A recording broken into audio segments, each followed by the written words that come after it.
La ciencia es el futuro.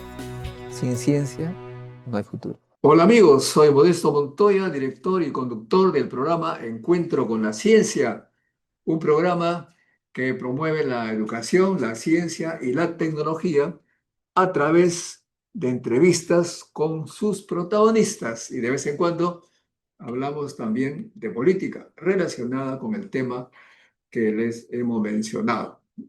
En esta oportunidad estamos con Gustavo Guerra García, que es el líder del programa de gobierno, Jefe de programa de gobierno. jefe del programa de gobierno del partido Venceremos, que está liderado por Ronald Atencio desde hace un par de meses. Desde que salió elegido candidato presidencial de la Alianza Venceremos. Y bueno, entonces vamos a conversar con Gustavo. ¿Cómo estás, Gustavo? Muy bien, con mucho gusto estar aquí en tu estudio. Acá nosotros hacemos preguntas suaves, tranquilas. No hay que ponerse nervioso, ¿no? No, claro, dale, La, estamos la- fogueados para las entrevistas. la primera pregunta es, ¿cuántos cargos públicos has tenido en tu vida y en qué partidos? ¿Durante qué gobiernos, digamos? ¿En qué gobierno? A ver, mi primer cargo público de confianza, ¿no? Fue cuando fui director de coordinación intersectorial, cuando Roberto Dañino era primer ministro en el gobierno de Alejandro Toledo. Roberto Dañino. Sí, Roberto Dañino, primer ¿Era ministro. prehistoria eso? Gran tipo, muy buena persona. Él fue primer ministro el primer año, ¿no? ¿Sí? Y mi segundo cargo en ese mismo gobierno, duró 8 meses, fue viceministro de Transportes, por el cual, digamos, tuve un mayor reconocimiento. ¿Ya?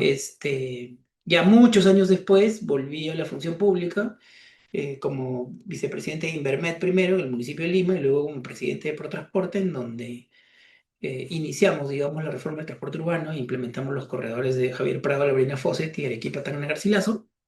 Y luego, en el gobierno de Pedro Castillo, fui el primer viceministro de Hacienda, ¿Cuál fue? convocado, ¿Con Castillo fue? viceministro de Hacienda, De Hacienda. convocado por Pedro Franque, y ahí estuvimos, ¿no? Los primeros 9 meses del gobierno, hasta febrero, en que el presidente Pedro Castillo decidió, digamos, descontinuar nuestro acuerdo político y, bueno, y se inició una etapa ya distinta, ¿no? Cuando salió Pedro Franque, Mirta Vázquez, ¿no?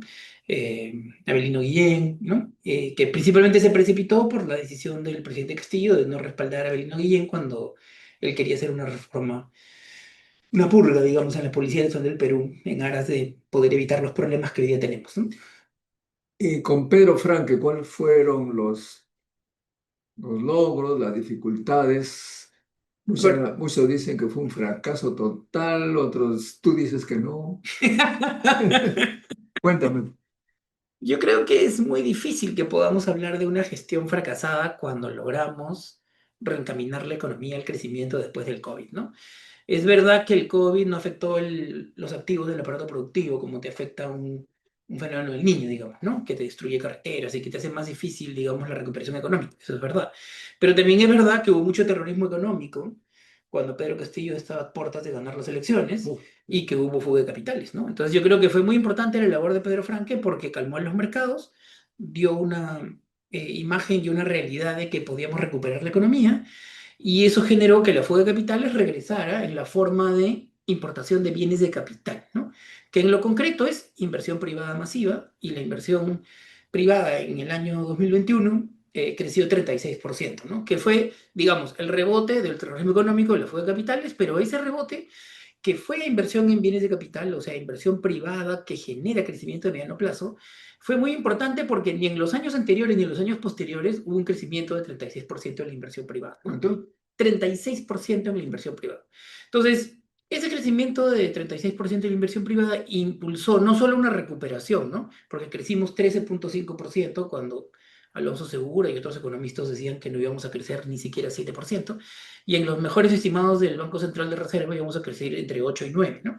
Entonces, crecer 13,5 gracias a un manejo de presión a los empresarios para que paguen deudas tributarias, de una pequeña reforma tributaria que permitió que a pesar de que hicimos una reforma comprensiva y el Congreso solo aprobó un pedazo pequeño, digamos, de la reforma tributaria, en septiembre del 2022, como consecuencia de lo que hicimos, llegamos a una presión tributaria de 17.5%, que nunca habíamos tenido en el Perú, porque en el Perú el récord había sido 16, que era la misma presión tributaria que dejó Belaúnde antes de la hiperinflación de la García, ¿no? Para que la gente tenga una idea de lo mal que estamos, porque digamos, países como Cuba tiene 40% de presión tributaria, Honduras tiene 22%, Nicaragua tiene 22%, la Unión Europea, digamos, tiene más de 30%, ¿no es cierto? Estados Unidos mucho más de 25% y el promedio latinoamericano es 22%. O sea que el Perú, que cerró el 2024 con 14%, está muy mal, ¿no? ¿Cómo pasamos de 17.5% a 14%? Por exoneraciones dadas a mansalva durante la gestión de Dina Boluarte, y donde el MEF no se puso firme para pelear en la opinión pública que no se hagan esas exoneraciones, ¿no? No solo las de los agroexportadores, ¿no? Que es como hacer un programa juntos en San Isidro, ¿no? 2.000 millones de soles anuales por 10 años, 20.000 millones, sino muchísimas más exoneraciones que totalizan, que nos cuestan fiscalmente 27.000 millones de soles. Entonces, en el gobierno de Pedro Franque nosotros motorizamos la inversión pública descentralizada, hicimos crecer la economía 13.5%, la inversión privada 36%, dimos el bono para la gente que estaba afectada por el COVID más grande que nunca más se haya dado, 5.400 millones con cuenta DNI y con modalidades mucho más fáciles para llegar a todo el mundo, y bajamos el déficit fiscal de 8.9 a 2.7, que poca gente reconoce, ¿no? Entonces nosotros hicimos lo que teníamos que hacer. O sea, desde el punto de vista macro y desde el punto de vista micro, se hizo todo lo que se tenía que hacer en un plazo relativamente corto y restablecimos las condiciones para el crecimiento de la economía. Pero O los sea que, famosos, aprobado. ¿no? Los libertarios, ¿no? Dicen que hay que bajar los impuestos, que eso disuade a los inversores. Y tú ves en sentido contrario, ¿cómo comprender ahí la aparente contradicción? Yo creo que si uno mira el desarrollo económico y social a escala planetaria, ningún país con alta capacidad de redistribución y de tener un estado mínimo del bienestar lo ha logrado con presiones tributarias ridículas como la que tenemos en el Perú, el promedio del 2024 de 14.1%. Eso no pasa en ninguna parte, ¿no? Los países que tienen capacidad redistributiva son países en donde las élites políticas y los congresos, por lo tanto, han logrado hacer que los grandes empresarios, las grandes corporaciones, las multinacionales y las medianas empresas paguen los impuestos que les corresponden, ¿no? En el Perú no es un problema principalmente de que tengamos que aumentar la tasa del IGB o que tengamos que aumentar la tasa del impuesto a la renta. El No, problema es, dice que hay que poner al IGB, no. ya, pero no es, o sea, a ver, en América Latina las tasas de IGB oscilan entre 17 y 19%, o sea que 18%, ahí estamos en el promedio. Y en América Latina el impuesto a la renta a las empresas está en alrededor de 30%. En Europa es 25%, pero con un impuesto a la renta personal muchísimo más alto, ¿no? Por ejemplo, Lionel Messi, en sus buenos años en el Barcelona, pagaba 58% de impuesto a la renta como porcentaje de sus ingresos. En el Perú nadie paga más de 30%, ni Dionisio Romero, ni el peruano más rico. Entonces aquí lo que ocurre es que este no es un problema de tasas principalmente, es un problema de que tenemos 50% de incumplimiento del gran sector empresarial, corporativo y Tienen nacional e internacional, tremendos staff y de abogados por ciento de que se incumplimiento en libran. IGB. 30% de incumplimiento en IGB. Entonces aquí hay un serio problema de incumplimiento. Y las normas internacionales que se usan en todo el mundo para ir contra la ilusión y la evasión, que incluyen cruces de información con otros países para el tema de importaciones y exportaciones, en el Perú no se han querido aplicar por el lobby de los intereses de los evasores y elusores de gran tamaño, que tienen mucha presencia en el Congreso y que han rechazado sistemáticamente las propuestas del MEF para ir contra la ilusión y la evasión en los últimos 15 años, no solo en el gobierno de Pedro Franque. Entonces, aquí lo que necesitamos es limpiar el Congreso de gente que no permite que en el Perú se cumpla la ley, O sea que es ¿no? imposible resolver porque, como se ve, el Congreso no van a poder hacer nada. Yo discrepo. Podemos debatir, ¿no?, sobre este tema, ¿no? A mí me parece que un Congreso que ha dado 8 leyes pro crimen, que ha dado leyes pro impunidad de derechos humanos para gente sentenciada en casos graves de violaciones de derechos humanos, principalmente miembros altos y medios de las Fuerzas Armadas. Un Congreso que ha dado leyes pro corrupción, ¿no es cierto?, que en conjunto van contra la capacidad de la policía y de la fiscalía ¿Va a para ser poder castigado? investigar. Yo creo que van a ser tremendamente castigados por el electorado, porque no solo han hecho eso, sino que además han dado exoneraciones a los poderosos económicamente por por un valor de 27.000 millones de soles, desfinanciando el Estado. Hoy día el Estado está despidiendo gente por todos lados porque no tienen ingresos corrientes para sustentar los gastos corrientes de, por ejemplo, Beca 18, que más allá que uno puede discutir la pertinencia de ese programa o cómo debería estar ¿Lo hacen diseñado, por falta de plata o por ideología? no lo hacen porque hay un problema de que se han dado tantas exoneraciones, o sea, la presión tributaria bajó de 17.5 en septiembre del 2022 a 14.1 el promedio del 2024. Pero Entonces, también pueden decir que ha habido aumento de sueldos indiscriminados. a ver, yo soy asesor de la negociación colectiva centralizada y todos los años hago el cálculo de el promedio salarial de la negociación colectiva La centralizada, masa salarial, o ¿cuánto ha sea, aumentado? el salario promedio contra la inflación. No, Y pero el monto total. no, por eso, es que lo que pasa es que, a ver, si tú tienes que, como consecuencia de la guerra entre Rusia y Ucrania, ¿no es cierto? Tuvimos el año 2022 y el año 2023 una subida de la inflación de los alimentos y los combustibles, que son elementos sustantivos de la canasta básica, hasta como en 7-8% anual, ¿no? Y los aumentos salariales crecieron 3%. ¿Qué pasó con el salario real? ¿Aumentó o decreció? Lo cierto es que decreció. Y decreció después de haber subido sostenidamente desde 1990, porque no vamos a negarlo, ¿ok? Los salarios reales, claro, lo que pasa es que Alan García en su primer gobierno generó una hiperinflación. La hiperinflación redujo los salarios reales de Perú en 50%, ¿ok? En América Latina hubo una crisis semejante, pero los salarios reales bajaron 5%. En Perú bajaron 50% por la hiperinflación. Y por lo tanto, todo partió siempre de una base muy baja, educación y salud, que son los que han subido más últimamente por el peso de la bancada magisterial en el Congreso. Es cierto que han subido, pero han subido siempre sobre una base bajísima, que es la que nos dejó el gobierno O de sea, García. como dicen, 0 por 4, 0. Como diríamos, todavía, digamos, los salarios reales no se han recuperado completamente, ¿no es cierto?, de la caída ocurrida por la precarización y por la inflación externa de alimentos y energía ocurrida en el año de la pandemia y en los años posteriores, ¿no? Entonces, del 19 al 23, por ejemplo, los salarios de los 400.000 trabajadores que trabajan en la agroexportación han caído 30% en términos reales, ¿ok?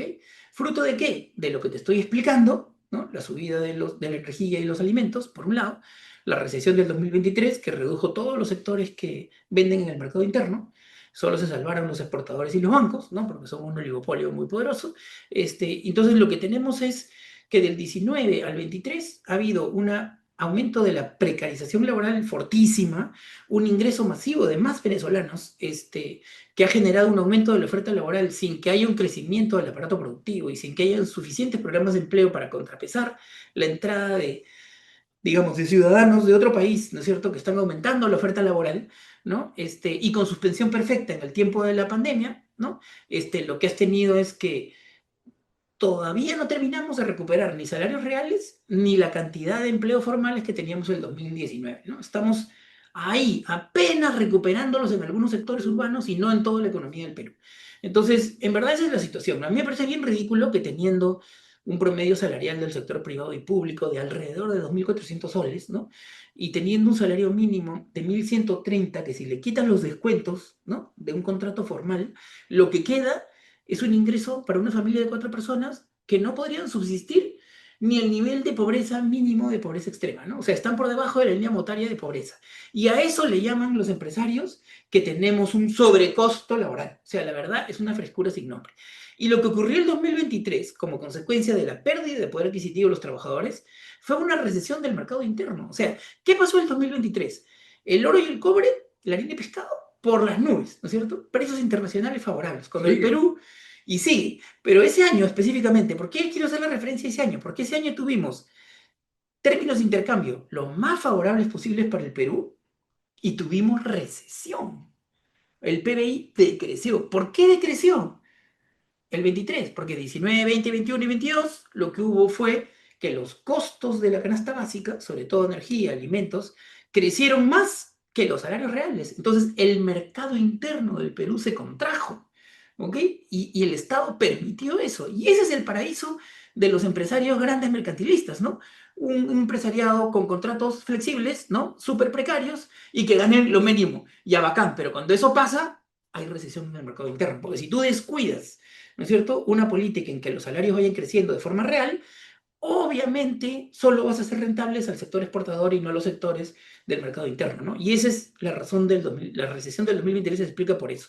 Y esto obviamente tiene que revertirse. Los salarios tienen que subir técnica y políticamente, respetando el crecimiento de la economía y el aumento de la productividad del trabajo. Eso es lo que tenemos que tener. Y hoy día el salario mínimo está atrasado, requiere como mínimo un aumento inmediato de 200 soles que se va a dar en el gobierno Rola Atencio, y nosotros creemos que lo vamos a llegar a 1860, que es la canasta básica, porque además, ¿cumplimos la Constitución o no? La Constitución, ¿qué dice? Que el salario mínimo, la remuneración mínima vital, debe cubrir la canasta básica. ¿Y cuánto es la canasta básica? 1860 soles. Entonces, por lo menos en eso, Sin embargo, te dice, cumpliremos la actual Constitución. sin embargo, te dice pues que si tú subes los impuestos, las empresas se van.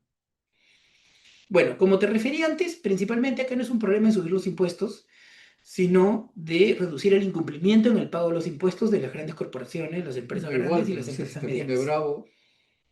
Bueno, pero a ver, digámoslo así. Antes de la última ley Klimper 2.0 que redujo el impuesto a la renta de los agroexportadores de 30 a 15, nadie se había ido, porque las exoneraciones se dieron por 10 años, terminaron, no se renovaron, ¿no es cierto? Y los agroexportadores aumentaron sus utilidades y sus ventas, ¿no es cierto? Aún pagando el impuesto a la renta como todas las demás empresas. Claro, ellos empresariales hacen la agrícolas. comparación. Si me voy, ¿dónde voy a ganar más? ¿Dónde podría ser? Claro, pero eso es como si el capital y la tierra y los equipamientos fueran totalmente maleables, ¿no?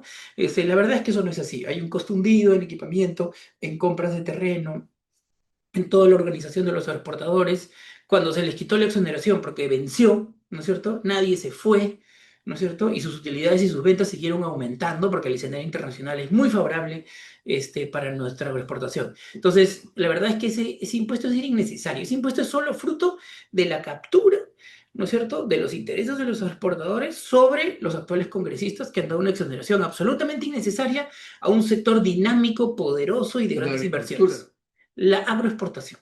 La Mientras que la agricultura. agricultura familiar está abandonada, ¿no? O sea, hoy día tenemos ministros de Agricultura, ¿no es cierto?, de los últimos años Bueno, que tienen. ustedes no están de acuerdo con esa ley. Ah, Nosotros corrupción. obviamente vamos a derogar la ley obviamente vamos a derogar la ley que estableció las exoneraciones del impuesto a la renta de 30 a 15 a los agroexportadores lo más rápido posible. Presentaremos la iniciativa legislativa, pero también todas las demás derogaciones indebidas que ha dado Dina Boluarte para favorecer indebidamente a los poderosos económicamente en el Perú. Y que generan un hueco fiscal que no permite atender lo principal. O sea, nosotros tenemos una educación pública de bajísima calidad que está en los últimos puestos, no hay recursos para transformación digital, no puedes poner electrificación rural. Mira, por ejemplo, la barbaridad que han hecho ahora. Han dado un decreto de urgencia para tupacamarizar Petroperú, ¿no? Para partirla y venderla por pedazos. Pero además, en ese decreto de urgencia le han quitado al programa de electrificación rural, que normalmente tiene 490 o 500 millones de soles, le han quitado 240 millones de soles. A la electrificación rural de los pobres rurales que necesitan luz para leer en la noche y para tener una mínima posibilidad de transformación productiva. ¿Para qué? Para pagar despidos en Petroperú. O sea, eso es una barbaridad. En el gobierno venceremos. Vamos a subir la inversión pública en inversión rural de 500 a 1.000 millones y vamos a proponer la inversión privada en APPs autofinanciables fotovoltaicas en las zonas rurales, todo lo que se pueda, ¿no? Porque no podemos tener un país que no puedan los niños en las zonas rurales leer en la noche. Eso no es aceptable ni aquí ni en ninguna Bueno, parte del mundo. en el campo no hay ni luz, ni baños, No hay baños, menos médicos. menos médicos, pero A por lo menos propósito, comencemos con la acá también energía y los caminos. entrevistamos a personas de a pie, una señora de Puente Piedra que tiene problemas oftalmológicos graves, va al hospital Cayetano Heredia, bien de madrugada, pasan las horas, 9, 10, se acabó. Y está meses y meses, o sea, la salud para los pobres no existe, menos en los Andes. Claro, tú dices falta de plata, pero acá también obviamente entrevistamos al otro lado y dice, no, esa es corrupción de los funcionarios públicos, que lo ideal sería para nosotros, dice, los bonos, darle a la población para que se atienda en el sector privado. A ver, yo creo que eso es una barbaridad, ¿no? Primero porque, por ejemplo, ¿por qué España, que tiene un buen sistema de salud 100% público, y en donde el sector privado solo atiende enfermedades súper raras, ¿no? Pero que las estándares las atiende el sector público español bastante bien? ¿Por qué cuesta mucho menos un parto en España que en Lima en el segmento asegurado? ¿Por qué? Porque los médicos tratan de hacerle cesárea a todo el mundo, ¿no es cierto? Utilizando la simetría de información médico-paciente. Eso no ocurre en un sistema público porque no hay el comportamiento mercenario fenicio de las clínicas privadas. Ahora, no digo que todas las decisiones de todos los médicos tengan que ver con esto, ¿no? Pero 5 veces más la tasa de probabilidad de tener cesárea en Lima, en el sector de seguros, el sector asegurado privado, ¿no es cierto?, que el sector público español en Madrid, ¿no es cierto? ¿Eso qué significa? Que los intereses económicos juegan y que interfieren y afectan la prestación. Por eso en Europa valoran más los modelos público-público, ¿no? Aseguramiento público y prestaciones públicas. Entonces yo creo que en el Perú, ¿No estás de acuerdo entonces con los bonos para los pobres, para que ellos se entiendan en el sector privado y también vayan al colegio, escuela? Toma el bono que corresponde la cantidad total para educación dividida entre el número de usuarios, le da su plata y escogen donde sea, estatal o privado. a ver, No funcionaría. no es que no funcionaría, ¿no? Sino que, ¿qué país funciona bien así? Ninguno, ¿no es cierto? En Chile los vouchers se utilizaron para el sistema educativo y ¿Ya? generaron más desigualdades, no generaron una solución definitiva. Entonces, ¿cuáles son los países que han reordenado y han hecho funcionar su sistema de educación pública, ¿no? La que toca. Estados Unidos, estableciendo un esquema de cofinanciamiento. ¿Cómo se financia en Estados Unidos? El predial, el impuesto predial, financia la educación pública. ¿No es cierto? Por eso tú tienes que ir al colegio de tu county, ¿no? Porque es el predial ¿no? de tu distrito en donde tienes que ir porque ahí se financia la educación pública. Y como todos pagan predial, porque a nadie se le ocurre no pagarlo, y el predial se tasa una tasa de mercado, no la tasa de acá subvaluada, al 25%, entonces alcanza, ¿no? Entonces, los países que han logrado desarrollo en sus sistemas educativos es porque han establecido un esquema de financiamiento apropiado y porque los padres de familia han presionado para asegurar que la gestión educativa sea de más alta calidad. En Estados Unidos fue una revolución y en todos los países igual, ¿no? ¿Por qué en Europa hay estado de bienestar y mucho más prestaciones públicas? ¿Por qué la salud es mucho más pública? ¿Por qué hay menos gasto de bolsillo? Porque los partidos laboristas vienen de una gran organización sindical en el marco del capitalismo, ¿no es cierto?, que antes eran comunistas y después muchos fueron socialistas, pero eso generó una gran organización de un aparato de poder, ¿no es cierto?, de los trabajadores que tiene un correlato en el sistema de partidos y que presiona incluso a las derechas, ¿no es cierto?, para sostener estos estados del bienestar. Entonces, claro, entonces sí hay un acuerdo de las élites políticas para que paguen impuestos los súper ricos. Por eso Messi pagaba 68% de impuesto a la renta en Barcelona, España, cuando jugaba ahí, ¿no? Entonces, en el Perú y en América Latina no se paga más de 30 por más rico que seas, ¿no? Entonces, hay muchos cambios que tienen que darse si queremos dar las prestaciones a todos. Es muy desigual, ¿no es cierto? ¿Dónde te educas? ¿Dónde vives? ¿Qué posta tienes acceso? ¿No? Entonces, obviamente requerimos más recursos públicos corrientes a través de una reforma tributaria comprensiva y sí le vamos a cobrar más a las mineras, porque, digamos, con los precios del cobre y el oro por las nubes, en todos los países del mundo se han establecido o regalías o impuestos extraordinarios para poder captar, como lo hizo Ollantumala en su momento, pero en bajo grado, las ganancias extraordinarias por una subida de precios que tiene que ver con la forma como crece en China, India, y no con la productividad de las mineras. Entonces, en todo el mundo, cuando por un fenómeno mundial las utilidades vuelan, no porque las mineras hayan aumentado su productividad, sino por un factor internacional, los estados establecen imposiciones adicionales O para sea, no captar porque son buenos, parte de esa sino que los riqueza. precios aumentan. Exactamente. Entonces, Entonces, el, si resumimos, mayor recaudación, pero una, una utilización óptima de esos recursos, y eso significa más Estado.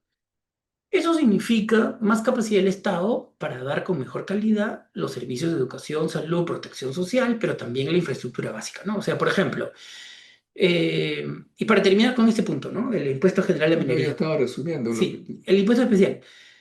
Hay empresas mineras que con la subida de los precios ganan 48% de margen operativo. El modelo que trabajamos con Pedro Franque para el impuesto especial de minería era así, era variable, ¿ok? Atacaba más a aquellos que tenían un margen operativo más alto, ¿no? O sea que si tenías un margen operativo bajo, el sistema del impuesto a las herencias casi no te afectaba, porque obviamente tenías un margen operativo bajo. Pero los que tenían márgenes enormes, ya sea por ley o por la ley del metal, ¿no? La ley del mineral. O ya sea porque los precios estaban por las nubes y se beneficiaban mucho, bueno, pues es razonable que haga una, hasta el Fondo Monetario ha dicho que es razonable que haya un pago adicional que pueden dar los mineros peruanos y seguir siendo el sistema tributario más competitivo a favor de la minería. ¿Ok? Se pueden hacer las dos cosas Ahora, porque tributan menos que los demás países, ¿no? claro, en Europa pues parece ideal, ¿no? La gente va, se atiende casi gratis. Decía Ricardo Márquez, ¿conoces? ¿Sí? Tiene un nieto o nietos, no sé, en Alemania, y por una enfermedad poco complicada va a atenderla y 25.000 euros. Entonces dice, ¿dónde pagas? No, no, es gratis. Se va a la farmacia gratis. Pero, aquí viene el pero, dicen bueno, tú has escuchado seguramente, eso se debe a que Estados Unidos se encargaba de la defensa, no gastaban en defensa. Y ahora que Estados Unidos ya no quiere hacer eso, van a tener que eliminar ese estado de bienestar.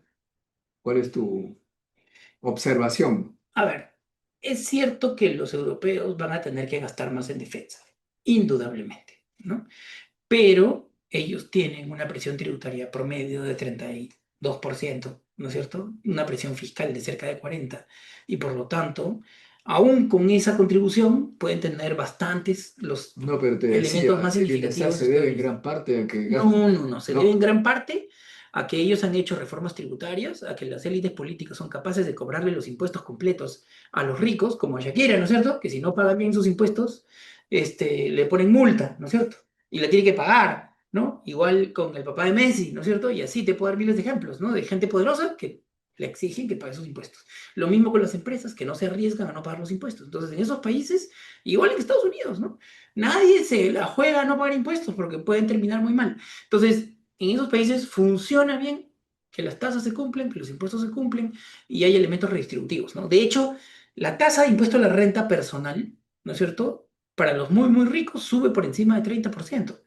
Sube a 30, 35, 40, 45, 50, 58 que pagaba Messi, por dar un ejemplo, ¿no? Entonces, no, lo principal que ha permitido construir los estados y el bienestar es, por un lado, que ha habido un sindicalismo muy fuerte en el marco del capitalismo, porque un capitalismo fuerte genera un sindicalismo fuerte.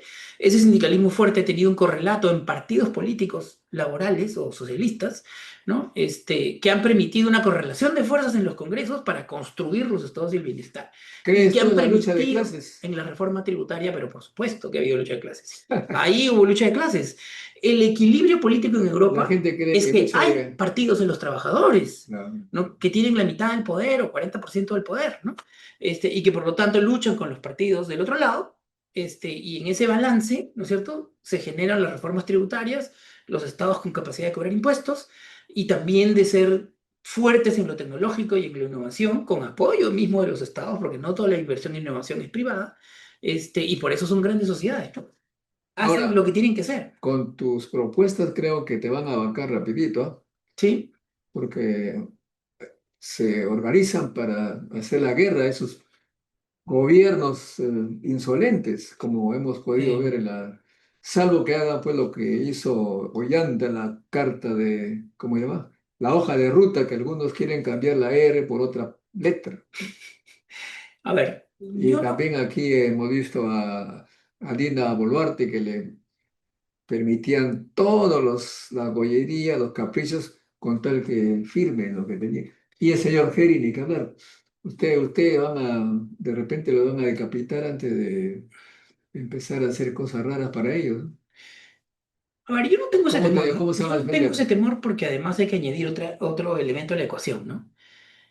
Este Congreso no solo ha dado leyes pro crimen, leyes pro impunidad, derechos humanos, leyes pro corrupción y exoneraciones tributarias a mansalva. También ha cambiado el equilibrio de poderes para No, que el por eso te Congreso digo. controle a las entidades independientes y para generar un extremo poder en un Senado todopoderoso con un Congreso que puede vacar al presidente en un día. Yo no creo que estos mismos que han causado este daño, o sea, Podemos, Alianza para el Progreso, Fujimorismo, Perú Libre, ¿no? Que ha sido uno de los culpables de todo esto, Acción Popular, reciban el voto popular masivo. La gente está harta de esto. Si no se movilizan más es porque los han baleado, ¿no es cierto? ¿Tú has visto la película, seguro?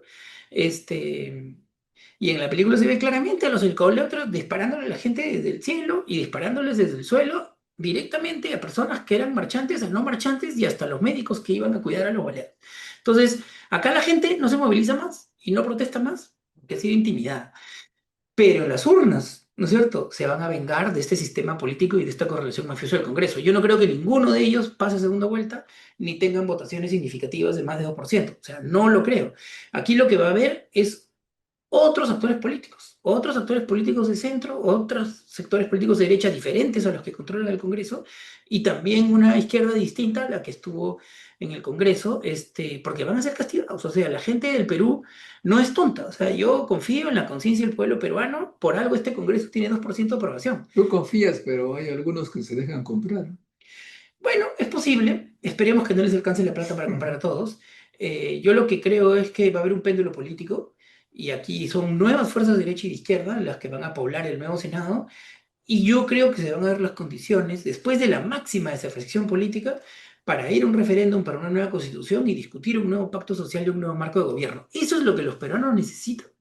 Y hoy día las encuestas indican que ya hay una mayoría de la población peruana que quiere una nueva constitución, un nuevo marco de gobierno, porque sienten que hemos llegado a una situación límite. ¿Cuándo tú viste que hayan 90 congresistas con problemas con la justicia que estén legislando para salvarse de la cárcel? O sea, nunca. Yo por lo menos eso nunca lo vi. Eso lo veo ahora. Entonces, que los partidos donde militan esos 90 ciudadanos del Perú que tienen problemas con la justicia y que han hecho este desastre institucional, legal y regulatorio, perjudicando a todos los peruanos, vayan a recibir el premio de volver a estar en el poder, a mí eso me parece imposible. Eres optimista, pero las encuestas señalan que las ideas de izquierda no aparecen. Bueno, pero Pedro Castillo, por ejemplo, cuando Verónica casi pasa a segunda vuelta contra Pedro Pablo Kuczynski, ella no tenía ni 1% en diciembre del año previo. Cuando Pedro Castillo aparece, en febrero, él estaba en 0%. En marzo recién llegó a 1, ¿no? Entonces, el voto por la izquierda normalmente se decide al final, ¿no? Y yo creo que ahí Ronald Arteaga está haciendo un gran O sea, trabajo de articulación. se retraen. Lo que pasa es que primero hay un terruqueo general, ¿no? Entonces hay voto oculto de izquierda porque a todas las personas que se dicen de izquierda y progresistas o que dicen que van a votar por Atencio, ¿no es cierto? Las terruquean, las intimidan, las hostigan en redes y en todos lados. Entonces la gente se va a vengar. Yo no digo que todos vayan a votar por nosotros, pero yo creo que se van a votar por nuevas fuerzas de izquierda y derecha que sí vamos a permitir tener un acuerdo nacional en la línea de lo que el país necesita, porque lo que yo estoy explicando es lo que el país necesita, porque o derogamos o no derogamos las 8 leyes por crimen. ¿Derogamos o no derogamos las leyes que favorecen la impunidad de los casos graves de derechos humanos cometidos en diferentes momentos de la historia en el Perú? O sea, ¿vamos a hacer justicia con la gente asesinada, disparada directamente sin que estuvieran haciendo ningún acto violento? ¿O no vamos a hacer justicia con todas sus familias? ¿No? Yo creo que Las el Perú tiene respuestas que ir parecen y hacer evidentes, justicia. pero de repente aparece un señor que dice, si es que sale tal candidato, les hacemos un crédito de 100.000 millones de dólares para las escuelas y esto. Puede ser. Pero digamos, el Perú no puede gastar más plata, no puede endeudarse si no genera más ingresos tributarios. Entonces, cualquier endeudamiento, te lo dé quien te lo dé, ¿no es cierto? Y el Perú, todas las entidades financieras le quieren prestar porque tenía una política fiscal responsable y tiene un déficit fiscal relativamente bajo. Tenemos una capacidad infinita de endeudarnos, ¿no? El problema no es ese. El problema es que con unos ingresos tributarios tan bajos, el tamaño de tu inversión pública, el tamaño de tu Ya servicio entendí. público siempre va a ser pequeño, ¿no? Muy Entonces, bien, ahora el tema que está en la candela geopolítica dice pues que están los chinos y los norteamericanos, los Estados Unidos en guerra y hay que escoger en nuestro campo porque si no nos cae, ¿ah? ¿Con qué campo te vas? ¿Con el chino, soviético, ahora ruso, bueno, Estados yo Unidos? espero Son que, tres polos, dicen ahí yo ahora. espero que el 6 de noviembre Trump tenga una derrota significativa en las elecciones parlamentarias de los Espera que Estados Unidos. pierda. Sí, yo espero que pierda. De hecho, ya su aprobación ha bajado como 10 puntos por los últimos sucesos. A mí me parece que el caso Epstein es un caso súper grave y él está tratando de generar grandes operaciones distractoras de escala mundial, ¿no? Como el secuestro Maduro en Venezuela. Y obviamente todo esto lo que significa es que así como los europeos no pueden seguir como están, ¿no? Y frente a una eventual inversión norteamericana en Dinamarca, ya están viajando ejércitos de varios países, representaciones de los ejércitos de varios países a Groenlandia, ¿no es cierto? Y los europeos están tomando decisiones de tener una defensa común y más armamento. Latinoamérica tiene que sacar las mismas conclusiones, ¿no? Tenemos que tener acuerdos de defensa, tenemos que tener una unidad continental latinoamericana y del Caribe en el marco de CELAC, tenemos que fortalecer todos los espacios de integración en Sudamérica y hacerle frente de forma conjunta, ¿no? A Estados Unidos y también a China, con el que es mejor negociar también de forma colegiada y conjunta algunos aspectos, ¿no? Porque es otro poder y yo creo que los países del tercer mundo, los países no alineados, no tenemos por qué estar sometidos a ninguno de los poderes y tenemos que mantener espacios de negociación comercial y de todo tipo con todos los poderes, ¿no? Entonces, creo que esa es la línea, ¿no? Unidad continental, unidad sudamericana, unidad andina, para enfrentar de forma colectiva las nuevas amenazas, ¿no? Que se están dando y que yo espero que se amortigüen después de la derrota de Trump en noviembre. Muy bien, ahora vamos a ver a los trollers Muy bien, o amigos, no no hay sé. problema. ¿Qué preguntas acá? Veamos, veamos. Dice Miguel El Retorno, dice, el salario mínimo del Perú es uno de los más bajos del continente. Bueno, una información, ¿eh? Ronald Curi Castañeda dice, ¿qué opina el señor Gustavo Guerra sobre el trabajo de Julio Velarde? Ahí está. Bueno, coincido con que el salario mínimo es uno de los bajos, es 1.130, es muy pequeño, quitando los descuentos, es un ingreso líquido que está por debajo de la línea de la pobreza. Por lo tanto, hay que Y subirlo, tenemos el sueldo del presidente más alto. ¿sí? Y tenemos que subirlo en 200 soles los primeros días de gobierno, y luego esperamos que suba gradualmente hasta alcanzar 1.860 y cubrir la canasta básica hacia el final del gobierno. En relación a Julio Velarde, yo creo que Julio Velarde ha hecho en general un buen trabajo. Yo creo que desde Oscar Dancourt hasta Julio Velarde ha habido una política de manejo estable, ¿no? de la cosa monetaria y que por lo tanto eso se tiene que mantenerse con Julio Velarde o sin él, ¿no? Cuando yo estaba trabajando con Pedro Franque, nosotros propusimos a Julio Velarde para que continúe en el Banco Central de la Reserva, o sea que no tenemos ninguna reserva con él. Su continuidad dependerá de que él quiera, ¿no? Y es una persona mayor. Pero si no es él, tendrá que ser alguien que maneje la política monetaria de la misma forma como la han venido manejando desde la gestión de Oscar Dancourt hasta la gestión de Julio Velarde, porque lo peor que puede pasarnos es tener una inflación alta que perjudica a los pobres que nosotros queremos representar. Pero también hay la idea de que eso de controlar la caja no es muy creativo. Hay que generar creatividad en las empresas, en los innovadores, para tener más plata. Ese es un buen punto. A ver, hoy día el Sistema Nacional de Inversión Pública, que se llama InviérteP, ¿no? Que se llama Sistema Nacional de Inversión y Gestión de Inversión Pública, establece demasiadas rigideces e inflexibilidades que dificultan poder canalizar recursos públicos hacia ciencia, tecnología e innovación. Y todo eso se tiene que quitar, ¿no es cierto? Tenemos que volver al concepto del Sistema Nacional de Inversión Pública SNIP antiguo, en donde básicamente la inversión pública podía ir a ampliación de capacidad. Y el cambio técnico y tecnológico y la innovación obviamente están ahí, ¿no? Entonces yo creo que todos los programas que tenemos de promoción de la innovación tecnológica, de subsidio al cambio técnico y a la innovación tecnológica, como PENIPA, como el programa de Innovate, ProInnovate del Ministerio de la Producción, todo lo que se puede hacer en INIA, ¿no es cierto? Tiene que multiplicarse más o menos por 10, ¿no? O sea, tenemos que hacer muchísimo más y tiene que haber un programa como ProInnovate en cada región porque las cadenas productivas son especializadas y si uno mira dónde está la raíz de la pobreza, es en la diferencia de los activos. O sea, que aquí el que tiene activos es capitalista y le va bien. El que no tiene activos, bueno, pues tiene un trapo y un balde para limpiar la ventana de un carro, ¿no? Entonces, los incentivos a la innovación le dan activos a las asociaciones productivas de los de abajo, de los emprendedores, y les permiten crecer, desarrollarse y formalizarse. O sea que, por lo tanto, la política pro CTI y llevar más inversión pública a CTI es uno de los temas fundamentales que nos tienen que sacar de primarios exportadores a hacer una economía de valor agregado. Muy bien. Frozen 5847 dice, el país sigue etiquetado como en vía de desarrollo eternamente. ¿Qué país nos dejan los que peinan canas? Ahí estás, Me ganando cayó, me plata. cayó. Bueno, yo creo que el país actualmente es un país primario exportador que básicamente tiene políticas sectoriales activas, principalmente para la minería y para la exportación, a las que les da todo, ¿no? Reducción de los aportes de salud, reducción del impuesto a la renta, drawback para los mineros, depreciación anticipada, devolución anticipada del IGB, y que no tenemos las mismas políticas para los sectores de transformación productiva y la política industrial. Yo creo que lo que nos dejan los últimos años de neoliberalismo salvaje, ¿no? O de capitalismo salvaje es pensar que la mejor política industrial es no tener política industrial. Es una apuesta cero por la transformación productiva que se podría hacer comenzando por la transformación de los recursos naturales, ¿no? Entonces, es inconcebible, ¿no? Que el Perú sea el segundo bosque primario más importante de Sudamérica y seamos el último productor de papel, ¿no? Esas cosas son las que no pueden pasar porque no estamos tan mal como para no tener las industrias básicas que se pueden hacer, crear, ¿no? Sobre la base de los recursos naturales que tenemos. Muy bien.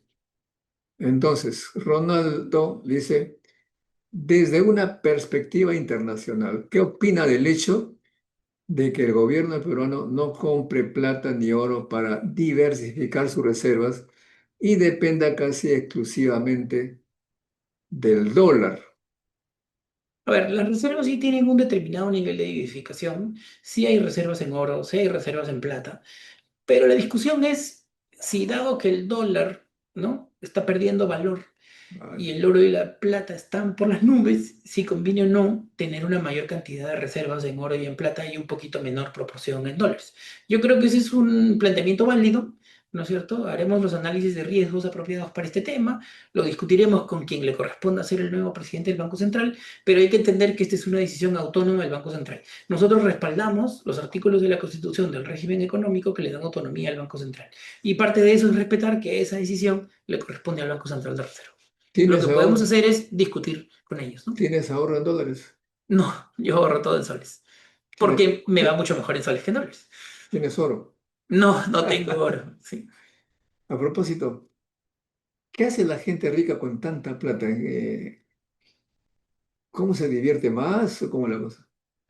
¿A qué se debe esa avaricia tan... Bueno, una parte de la plata que se gana en el Perú de los ¿Qué excedentes, harías tú con 100.000 millones de dólares? a ver, respondamos tu pregunta primero.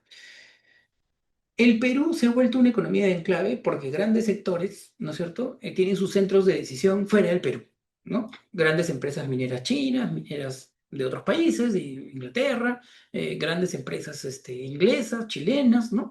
Y que por lo tanto tienen sus centros de decisiones en fuera y por lo tanto remesan grandes utilidades fuera, ¿no? Entonces, yo ahí Poco, también quiero poco queda decir, acá.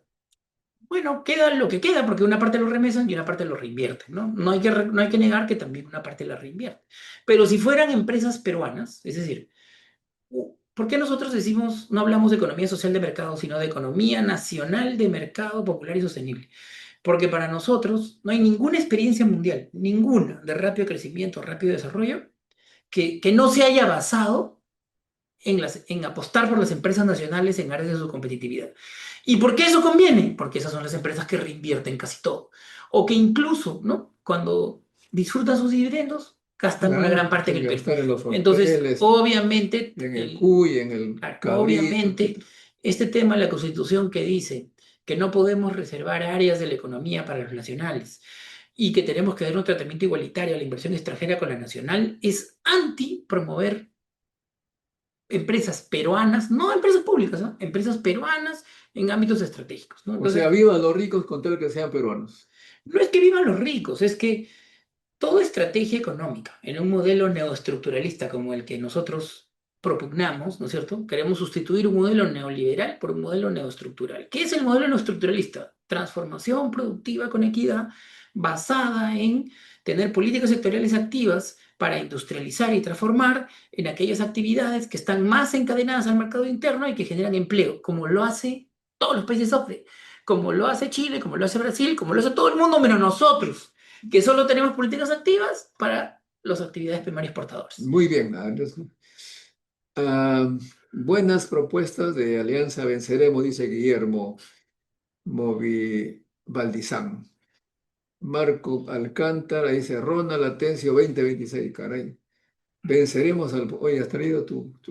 Parece. Parece. Y eso que no le conté a nadie que venía. Grande Gustavo Humá. Preguntas, amigos, preguntas. Ah, Torito Huerta dice, lo llamo Frankie, ese que dijo que no le gusta que la gente tenga cerros lujosos. Ya vemos por dónde van los tiros. Mira, sí, Pedro Franque dijo que a él algo así como que le hincaba el ojo, ¿no? La gente que tenía carros muy lujosos. Aquí vamos a decirlo claro, ¿no? Nosotros vamos a plantear tres modificaciones tributarias de carácter redistributivo. Número uno, el impuesto general a la mayoría, que va a imponer una carga tributaria adicional para las mineras que tengan márgenes operativos por encima del 48%, en el marco de los precios internacionales que están por las nubes. Segunda medida, impuesto a las grandes fortunas, con una declaración privada patrimonial, como hay en 25 países, que va a oscilar entre 0,2 y 0,8% del patrimonio de los ricos, incluyendo los carros lujosos, y eso satisface al que hace el comentario, entre 0,2 y 0,8%, partiendo de un patrimonio mínimo de 100 millones de dólares, y luego distribuyéndolo entre 0,2 para el que tiene 100 millones y hasta 0,8 el que tenga el mayor patrimonio total. Y vamos a plantear una escala adicional del impuesto a la renta de 35% para aquellos peruanos que les vaya súper bien en la vida y ganen más de 500.000 soles al año, ¿no? Esas son las tres medidas redistributivas tributarias. Lo demás, el 90% de las medidas son básicamente hacer que la gente cumpla con pagar lo que le toca. El IGB que le toca y el impuesto a la renta que le toca sin exoneraciones. Muy bien. Buena. César Mendoza dice, buenas propuestas de Venceremos se ven transformadoras de cambio y sin embargo son realistas y posibles. Bueno, ¿dónde estamos? Se me pasó rápido acá. Torito dice, quiere aumentar los impuestos cuando mi ley quita impuestos. Bueno, es una información que nos dan. Daniel, mucha suerte a GGG. Tú eres triple G, ¿ah? Sí. Un gran profesional. Torito dice, IGB a 5%, ese debe ser. Quítale impuestos a los trabajadores. Ronald Curi Castañeda dice, una gran cantidad de países de América del Sur se va a poner de rodillas ante Trump. Pregunta. Bueno, en un gobierno relatense de Venceremos, no nos vamos a poder de No hay rodillas ante rodilleras Donald acá. Trump, ni tampoco ante la potencia económica del gigante asiático China, y vamos a tratar de promover la unidad continental para hacer una defensa conjunta de los intereses de la región, de Sudamérica y de los países andinos. Dice Ronald, pregunta, Ronald Curi Castañeda, ¿cómo crear valor agregado e industrialización en su posible gobierno? A ver, Valor agregado, comencemos con la minería. conocimiento. Conocemos con la minería. En Chile, ¿no? El otorgamiento de concesiones no solo se hace para extraer cobre en bruto, sino también para poder hacer cátodos de cobre y cobre refinado. Entonces, tenemos que modificar la forma como se otorgan concesiones para que las plantas de refinación de cobre estén en el Perú y no en el extranjero. Y de lo otro es, si las empresas privadas se resisten y no quieren hacer las modificaciones a sus contratos para que empiecen a procesar el cobre en el Perú, habiendo tanto cobre en el Perú, entonces, bueno, tendremos que optar por la posibilidad de también como Codelco en Chile, una empresa pública de cobre que se encargue de la transformación como lo hacía Centromin, pero obviamente sin los problemas ambientales que tenía Centromin Perú. Entonces, el camino es replantear las concesiones mineras porque no pueden ser concesiones mineras solo para cobre bruto. Y lo mismo puedo seguir con todo lo demás, ¿no? Tenemos que resolver la cadena, digamos, tenemos que resolver el suministro energético en Loreto y en Ucayali para poder volver a tener plantas de aserradero y por lo menos hacer planchas de AAA, puertas y de ahí seguir. No digo que vamos a comenzar con pianos de cola en la selva, pero por lo menos hay que comenzar con las cosas básicas, ¿no? Encadenado de, a la industria de muebles, ¿no es cierto? Y madera que tenemos en El Salvador y en otros parques industriales en el propio Perú. O sea que eso se tiene que hacer, eso es posible, hay que crear las condiciones básicas, ¿no? También tenemos que crear una industria de ensamblaje en las inmediaciones del puerto entre el puerto del Callao y el puerto de Chancay, ¿no es cierto? Que va a ser uno en Ancón y otro en la misma zona de actividades logísticas que está establecida para el puerto de Chancay y que lo tiene la mina Volcan como propiedad, ¿no?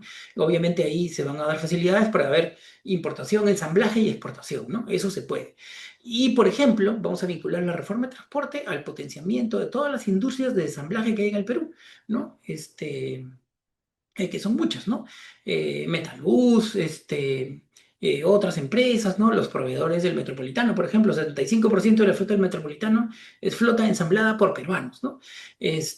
Por empresas peruanas. Entonces, hay una posibilidad, ¿no? De enganchar, digamos, la reforma del transporte urbano, la llegada de buses eléctricos en el marco de la transición energética, ¿no es cierto?, con el ensamblaje de buses eléctricos en el Perú. Porque ya se hace ensamblaje de buses eléctricos en el Perú. Y así puedo seguir dando ejemplos, ¿no?, de cómo podemos lograr transformación productiva con políticas activas, ¿no es cierto?, y cooperación con el sector privado. Muy bien. Eh, Juan Yedes dice, buenas noches, don Gustavo.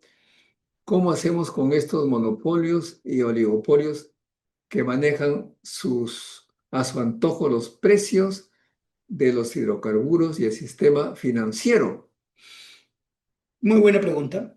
A ver, entonces, en primer lugar, frente al duopolio mayorista de dos empresas, una pública Petroperú y una privada Repsol, que controlan el precio mayorista de los combustibles a favor de ellos y en contra de los consumidores, obviamente se tienen que tomar decisiones. Y lo principal es abrir a la competencia la capacidad de almacenamiento, ¿no? Para poder tener más operadores y por lo tanto tener un impacto sobre la reducción de los precios. Hoy día, por la quitada de apoyo a la Arfeneta Lara que el gobierno está dando, porque la quiere hacer quebrar y por eso le quita el apoyo y por eso impide que le pueda pagar a sus proveedores los 120 millones de dólares que están en juego, ¿no? Tenemos un problema de abastecimiento en este momento de los combustibles en muchas zonas y una subida de los precios también en muchas zonas, ¿no? Entonces, esa es una primera medida. Y lo segundo es que tenemos que salvar Petroperú de todas maneras, porque un duopolio privado mayorista, es decir, dos empresas mayoristas privadas manejando la Pampilla y el Talara y los almacenes de combustibles asociados, volaría los precios y la gasolina sería carísima en las zonas alejadas del Perú, porque hoy día Repsol abastece a Lima y alrededores y todos los lugares recónditos los abastece Petroperú. ¿Cuánto costaría la gasolina en lugares recónditos? Si un privado lo manejara, costaría el costo del traslado, o sea que sería una gasolina totalmente desigual en costo y sería terrible. Entonces hay que defender Petroperú y promover una mayor competencia en el segmento del almacenamiento. Y en las farmacias igual, hay que tener una red de farmacias públicos que contravenga, ¿no?, la concentración económica del mercado de farmacias que hace que tengamos los medicamentos más caros. Y también tenemos que democratizar el crédito, ¿no? Hay 4 bancos que manejan el 80% de la intermediación financiera y por lo tanto hay un lobby para que la regulación bancaria le ponga límites a la intervención del Banco de la Nación. Entonces tenemos que lograr que el Banco de la Nación se expanda, aumente 30% su capacidad de fondos prestables, que los 1.500 millones de soles o 1.750 millones de soles de utilidades del Banco de la Nación no se los quite FONAFE y se reinviertan en ampliación de crédito para las microfinanzas, que es un segmento en donde no le dejan entrar. Y aparte, para romper el monopolio financiero, vamos a convocar a las empresas de crédito digital del mundo, principalmente de Brasil e India, ¿no es cierto?, para que entren a prestarle masivamente a los emprendedores y a las micro pequeñas industrias. Nuestra última medida es financiamiento popular, 20.000 millones de soles de garantía para operar un Reactiva, parecido al Reactiva 2 de Julio Velarde, que permita llegar con crédito barato a los sectores que perdieron mucha plata en la pandemia y en la recesión del año 2023.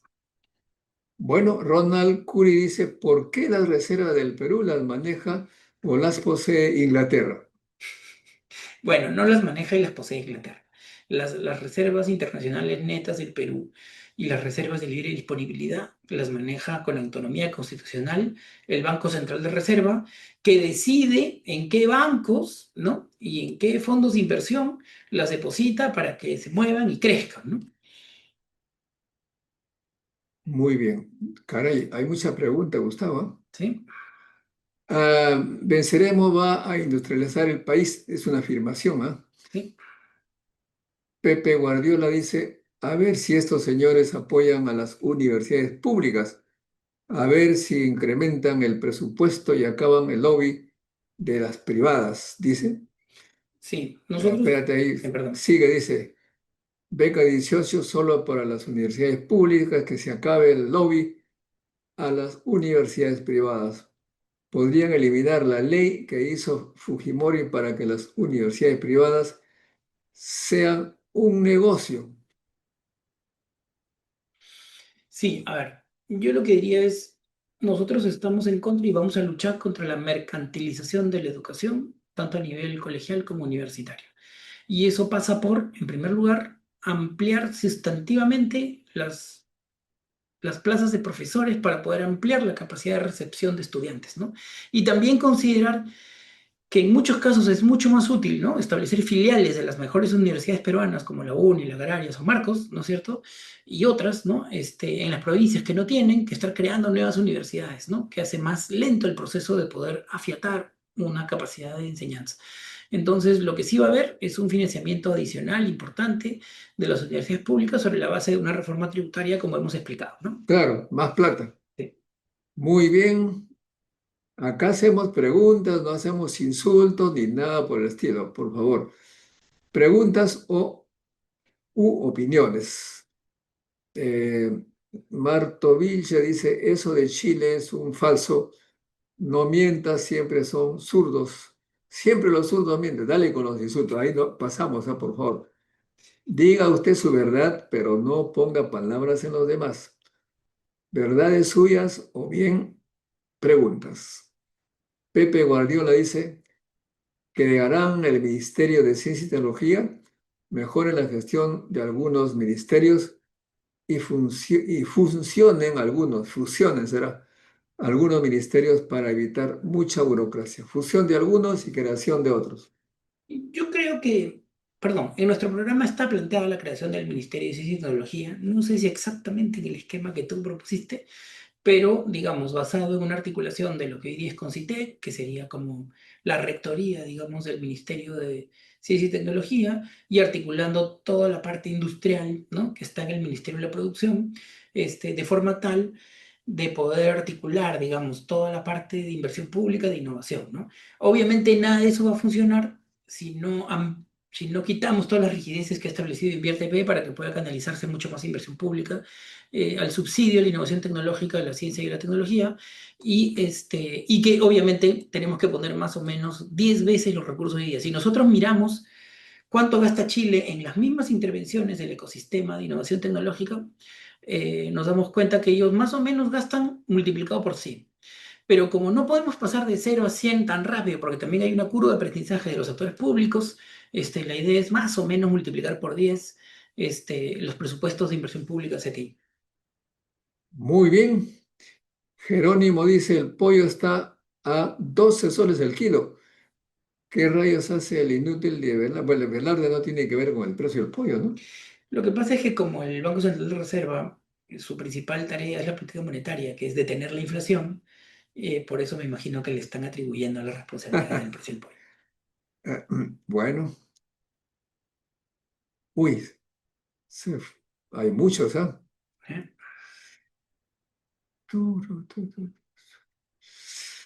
Ronaldo dice, ¿alguna recomendación para votar por buenos congresistas? En USA, empresas e Israel ha comprado el 94% del Congreso, dice, no representando al pueblo, usa sus congresistas. ¿Es posible que pase en el Perú? Por supuesto, creo yo, ¿no? ¿O no? Todo es posible. Sí, todo es posible. Bueno, yo creo que los congresistas que han sido capturados por los intereses económicos y tienen problemas con la justicia, que dominan el Congreso en este momento, yo creo que ninguno va a ser reelegido y que habrá nuevos rostros de izquierda y de derecha y de centro en el Congreso nuevo. Lo que es cierto es que los partidos que tienen financiamiento de las grandes empresas, por cómo irán a gobernar, eso es importante saber. Parece obvio que si reciben financiamiento de tremendas empresas pueden hacer un poco diferente. Destroya dice, ¿cómo podemos hacer para el ingreso libre a las universidades públicas? Bueno, eso no es tema, creo yo, acá. Ahora, nosotros hemos propuesto, ¿no? Una visión de futuro con ingreso libre a las universidades públicas, pero que pasa por tener varios años de aumento sostenido del número de profesores de las universidades públicas. El tema es lo siguiente, depende qué significa ingreso libre, estimados amigos. En Argentina todos ingresan a la universidad, pero el primer año se vuelan a los malos y quedan los buenos. O sea que no es que sea un ingreso libre, sino la oportunidad para tener un curso de un año y escoger los mejores. Porque en este momento los colegios son tan diferentes en su calidad que, claro, en un lugar pobre los chicos no reciben la misma educación. Pero si a todos se le da la oportunidad de probar su capacidad de aprender algo en un solo curso, entonces ahí sí hay más igualdad de oportunidades. La igualdad de oportunidades permite escoger a los mejores. La diferencia por colegios, por infraestructura y profesores, eso hace que los grupos que tienen más recursos tengan mayores posibilidades, no siendo necesariamente los mejores. Por eso los países que han desarrollado tienen esa propiedad de grandes exámenes. Como China, por ejemplo, hay un examen tremendo que China se paraliza para que millones de chicos postulen al mismo examen. Bueno, Mr. El Fat dice, lo que debe existir es un examen único, aunque está muy bien, solo los que aprueben podrían seguir estudios universitarios. Pero ese examen único sería después de un curso único, de lo contrario sigue la desigualdad de oportunidades. Ronaldo dice, ¿cómo ve el señor Gustavo a la China comunista? A la China es comunista, capitalista, híbrida, innovadora. ¿Cómo ves a China, Gustavo? Bueno, yo veo al gigante asiático como primero, un régimen, digamos, autoritario dirigido por un partido comunista, ¿no? Bueno, pero no Eso pregunte es eso, no objetivamente conteste. así. No es que De- pregunta si es comunista. Entonces, es comunista en el sentido de que hay un partido comunista, el más grande del mundo, que controla ese enorme país.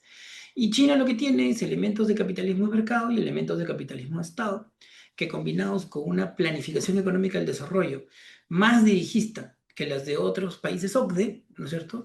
Están logrando lograr tener high-tech y espacios amplios de innovación tecnológica, primero apoyados por elementos de protección estatal y subsidios, ¿no es cierto? Y luego ya que despegan solos y son altísimamente competitivos en el mundo y están cambiando la manera como se pueden entender las estrategias de desarrollo, ¿no? Entonces yo creo que es un país además gigante, ¿no? Han tenido logros muy significativos, su esquema está basado en la infraestructura, ¿no? Ellos cada año construyen ciudades del tamaño de Lima, ¿no? O sea, cada año construyen ciudades que albergan a 10 millones de personas y pasan a las personas del campo a la ciudad de una forma planificada, ¿no? Para que no haya desborde. Solo podría hacerse en un régimen autoritario, ¿no? Como es el régimen chino. Pero es un régimen legítimo para su población.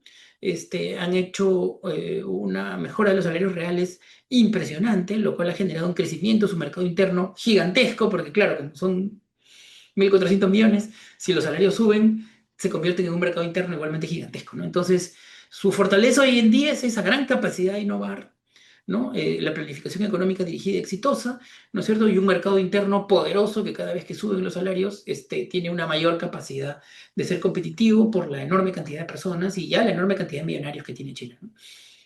La innovación de los seres humanos es la misma en promedio en todo el mundo, independientemente del color de la piel. Solamente que hay que decidir a usar la capacidad creativa de la gente y eso todavía no ocurre en el Perú. Am,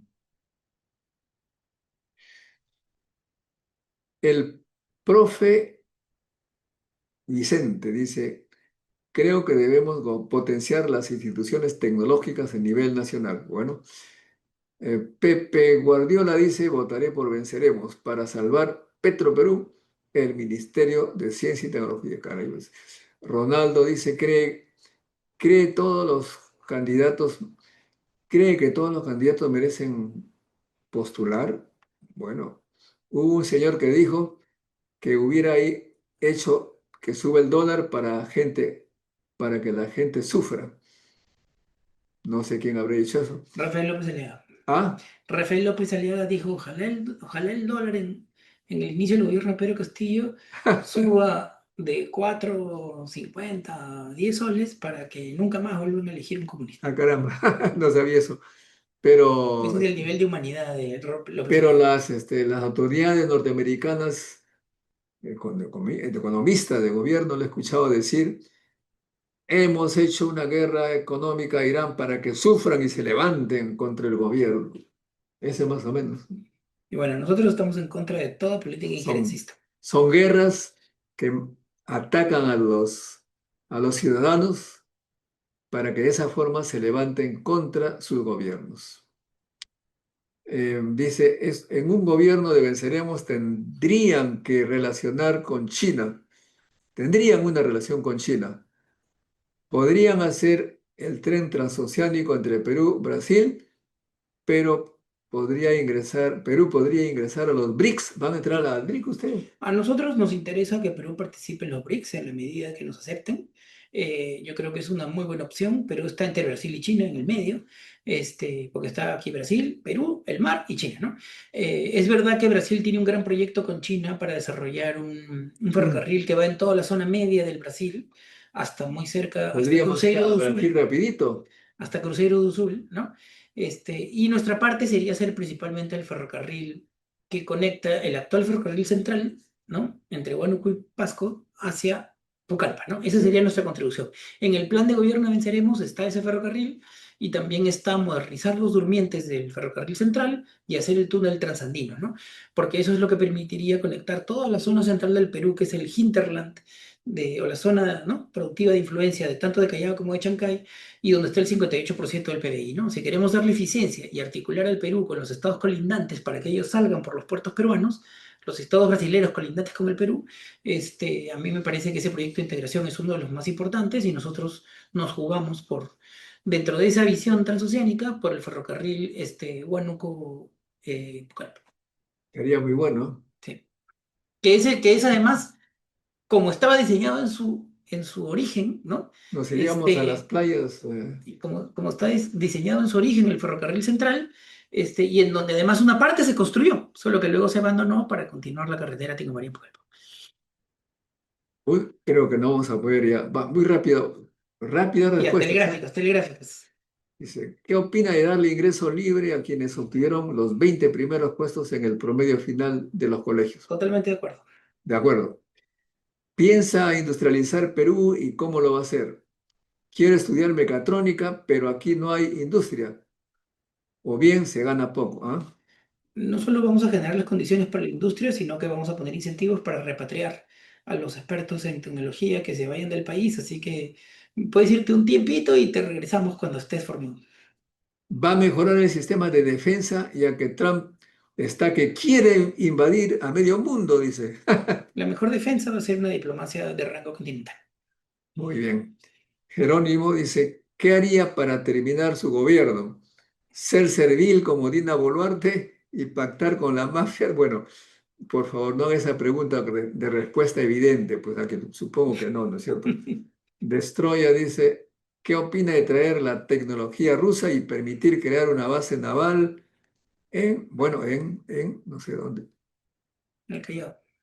en Trujillo, En Trujillo. bajo una política de integración? Sí, bueno, yo creo que bases navales militares de ningún país, ni de Rusia ni de Estados Unidos. Y nosotros vamos a pactar con el pueblo y vamos a hacer que el sector privado respete al gobierno y respete al pueblo, y pague los impuestos que les corresponde, y contra eso daremos apoyo para que crezcan los sectores económicos de mayor valor agregado. Muy bien, ahora sí, terminamos. Estimados amigos, ha sido Gustavo Guerra García, jefe del plan de gobierno de Venceremos. Las preguntas muestran que ha causado bastante interés en ustedes. Gracias por su opinión, sus preguntas, pero sobre todo gracias por hacer el famoso like, toquen la campanita, compartan este video y suscríbanse si todavía no lo han hecho. Este canal promueve también el espíritu crítico, de modo que preparen sus preguntas para los que vengan después de esta semana.